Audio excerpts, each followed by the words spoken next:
Okay, so today we're going to talk about some changes within the siting variation space. See, traditionally, the boundary between a town planner's role and a certifier's role was linked to the legislation.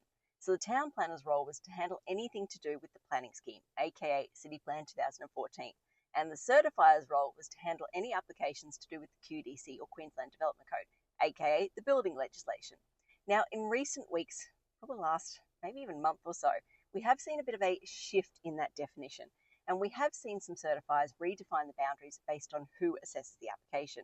So they go anything to do with council is the town planner's role. So any applications that have to go to council is town planner, and anything else that is non-council is the certifier. Now, this shift has kind of occurred, in my personal opinion, for two key reasons. Firstly, I don't know, it might have been a year or so ago, could even be longer now.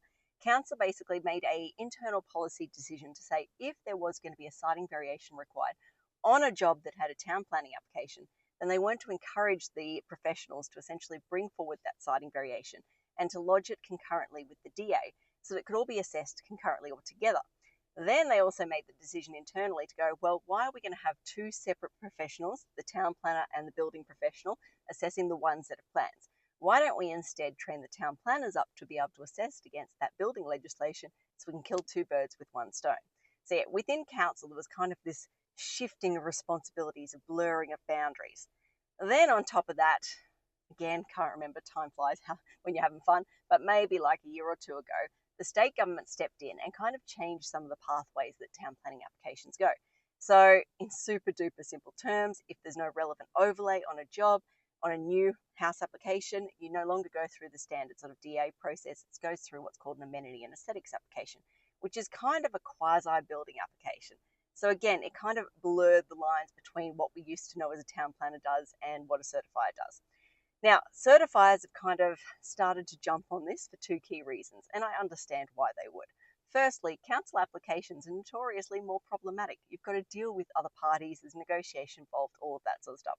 So certifiers who are under the pump are just like, why are we taking this shit on? Like, let's wipe our hands, but let's be done with this. Like, I can't blame them. I can totally understand.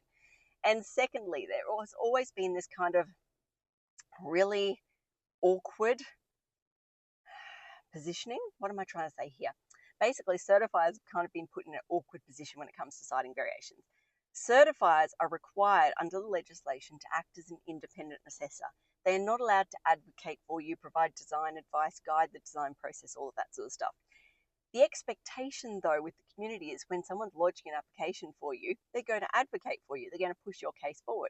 So they were always in this awkward position where the mum and dad, the building design professional who's engaging them to lodge the siting variation, is sitting there just going, oh yeah, you're going to lodge it for us. You're going to push the case for us. And the certifier's just like, no, I'm not. I can't. Like legally, I can't step in there. So it was just this awkward, unknown kind of messiness. So yeah, I can understand from a certifier's perspective that if I was them, I'd probably do the exact same thing. Jump at the opportunity to go, bye, not my problem anymore. That said, whilst I understand why certifiers are kind of deviating or stepping away from these applications, my preference at this point in time is still to have the certifier do the siting variation. And I say that for four key reasons. First and foremost, this historically has been their legislation, the QDC. They know it a lot better than any town planner, well, no, I shouldn't say any town planner, than most town planners out there would, because at this stage we haven't had the same level of exposure to it. So they're going to know the ins and outs. They're going to make sure they pick up on everything better than we can in terms of triggers. Next, what was my next point? I am drawing a mental blank. Oh, this head cold still got me. Okay, so they know it better than we do. Oh, they can pick up on things sooner. So if they're getting involved, lodging the siting variation at an earlier point, there is an opportunity for more eyes to be on the design for them to potentially pick up like fire rating issues, the waterproofing issues, the energy efficiency issues, the NCC accessibility requirements. Like there's an opportunity for them to go, hey guys, we have some other problems here. This is going to influence the design. You need to make these tweaks. Whereas if they're doing the siting variation at the BA stage down the track, it's, what am I trying to say? Oh, I'm pushing through today with this head cold. Basically, if they do it, that advice is coming in earlier in the process. That's what I'm trying to say here. Next, I kind of feel like I'm stepping on a certifier's toes. Like I've been fighting this for a good 3 months because out of respect, I don't want to be crossing into the certifier's world and doing these applications for them.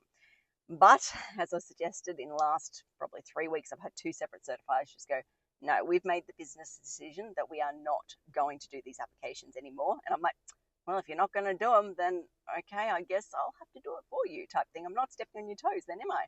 And there was a fourth point. Let me think about what that fourth point was.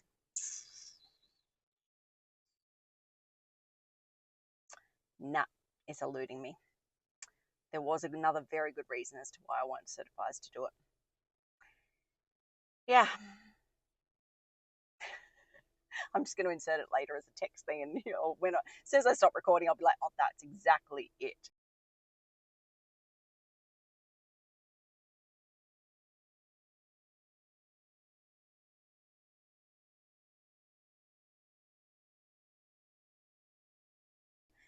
So yeah, anyway, whilst I understand why certifiers don't want to be doing it, like I said, I am pushing it and trying to encourage people still to get the certifier to do it if they're happy to do it. But if they won't do it, we will take it on. So, point of the story is, you will start to see, once we've been engaged on jobs, we will be popping up asking the question, and Kim and I have decided this is how we're going to handle it. We will pop up with the question and just go, hey guys, is there a certifier on board already? If so, can you ask them, are they happy to handle the citing variation when they get involved formally with the BA stage? Or are they one of the certifiers that have decided, no, policy-wise, they're not taking them on anymore, in which case we need to quote on handling it as part of our application now. Because, yeah, I hate being in these awkward situations. We've had a couple of these recently where it's got all the way down to the citing variation stage and the certifier's just been like, oh, no, I don't do it. And the client's like, what? Oh, back to us. It's just double handling. It's messiness. It's not fun. So yeah, we're going to start proactively asking those questions. It's really bugging me that I don't remember what point number 4 was. Anyway, like I said, I'll insert it later. I think that covers off everything I want to talk about today, as I always like to say. Until next time, thanks for watching. For all you red tape lovers out there, I have one thing to say. Well, no, actually, I've got 3. Number 1, the advice provided in these videos is general in nature. It's not site-specific. You would be a silly Billy to go and make financial decisions based on this advice without first checking with the town planner. Don't be a silly Billy. Number 2, Brisbane Town Planning is in no way linked to Brisbane City Council. The views expressed in these videos are my own, not council's. So if you don't like them, blame me, not council. Number 3, what was my number 3? Oh yeah, the views expressed in these videos are accurate at the time of recording. If you're watching this video back 10 years from now, the views may not be so accurate. That's all. Bye.